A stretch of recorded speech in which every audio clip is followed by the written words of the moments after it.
guys, it's here and welcome to another video. Today we are reading chapter 30 of Hermitcraft Mayhem. We're going into Grian's perspective. Things are about to get a little warmer.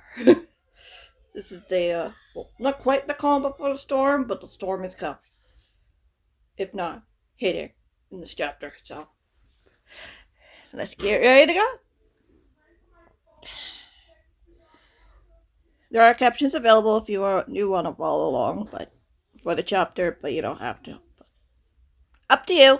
But just getting rambling at this point. Enjoy the ride. Grian peeked out the window for what was probably the 100th time. Night had long since fallen. The only light were the torches on the ground and the lanterns clinging to the wall. Beside him was a communicator, which was currently tracking Sam, Julius, and Blake. How long had it been since you'd last heard from them? Were they okay? Was Impulse okay? Sam had insisted on going back to get him. Would Gerald be there waiting for them? Grian shook his head. There was no way for Gerald to know that a rescue party was coming. Even if he did, Sam knew what that man was capable of. You should get some rest, Grian, Liam suggested gently. He sat in an armchair that faced the kitchen. The boy had a clear view of the front and back door. There was no way anyone could get in without him noticing. At least that was what Liam had to agree on. They should be back in the morning. But what if they don't? What if something goes wrong? Grian asked, glancing down at the communicator. 3 dots were still blinking, each with an icon for each boy. They were together, maybe coming up with a plan or finding the right moment to make their move. Then we deal with it, Liam said simply. My job here is to make sure no one gets in or out without me knowing. The new system should work. Yes, but someone needs to keep watch. Right now, I'm on duty. Grian sighed, staring up at the ceiling. It shouldn't have to be this way. You're right. It shouldn't. But it is, Liam replied. We have to do what we can, even if that means things are a bit difficult. Yeah, I guess so. Sleep will make the weight go faster, Liam pointed out. I know, but I don't know if I can, Grian admitted. Not with everything happening right now. Richard being alive, Campbell free, and no doubt searching for his son and Gerald. Grian shuddered. I'm not surprised he wants to end me. I can't see how they did it. Sammy's clone machine works differently. Liam shrugged. They found a way to make it work. What does it mean for us? Almost all of us have escaped his punishment at least once. He almost killed Scar. Liam nodded. I know. Grian looked back out the window, pulling back the curtain a little bit. There was no change from the last time he checked. Jem, Pearl, and Joel were overlooking the murder with the interns for at least an hour and hadn't returned. He'd only seen glimpses of them walking on top of the wall. They crossed to one tower to the next. Even with Clara's concern of having the hermits out there, they didn't have much of a choice. Sean and Kane were not ready to return to their duties. Till then, there wasn't much else they could do. At least the best fighters were out there. They could handle it if there was a damn ambush. Right? You sure sleep doesn't sound the slightest bit enticing? Liam teased. Grian shrugged. I'd rather do something than do nothing by sleeping. Sure, there is something you can do in the dream world. Yeah, but do we really want to get Impulse in trouble again?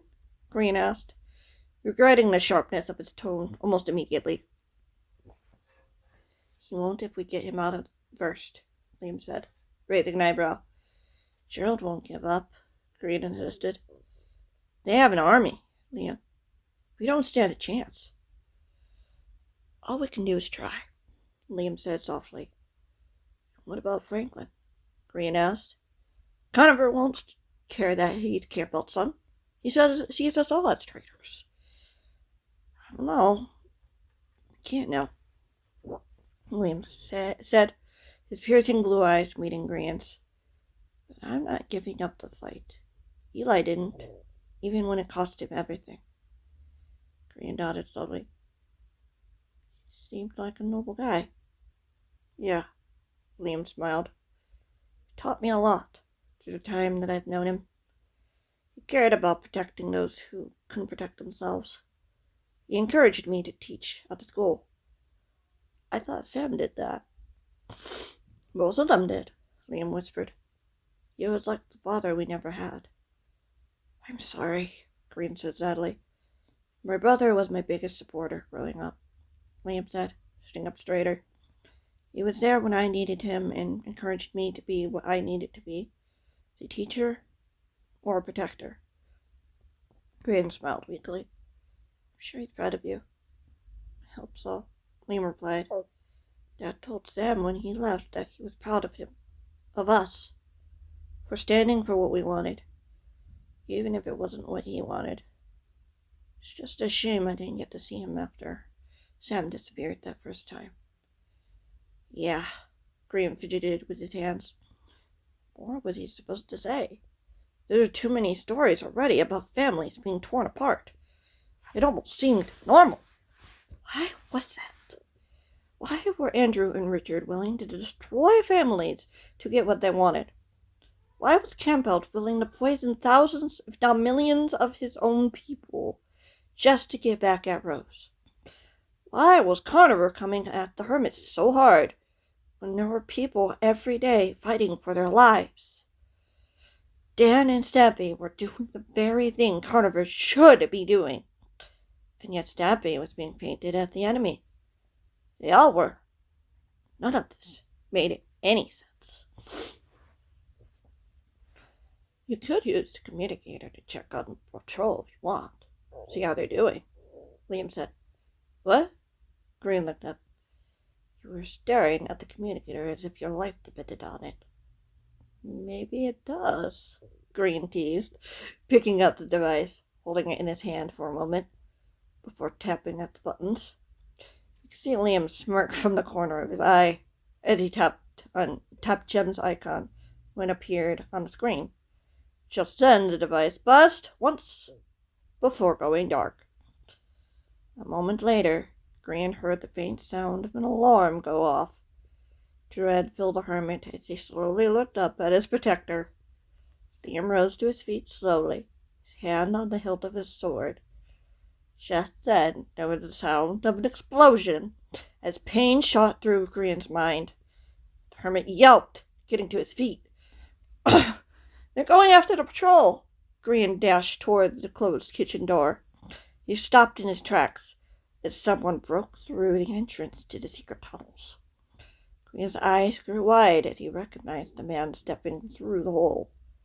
Robert Sharp had returned. Rob smiled at the hermit. Good. You're just the hermit I'm looking for. You'll have to get through me first, Liam warned, pushing Grian behind him.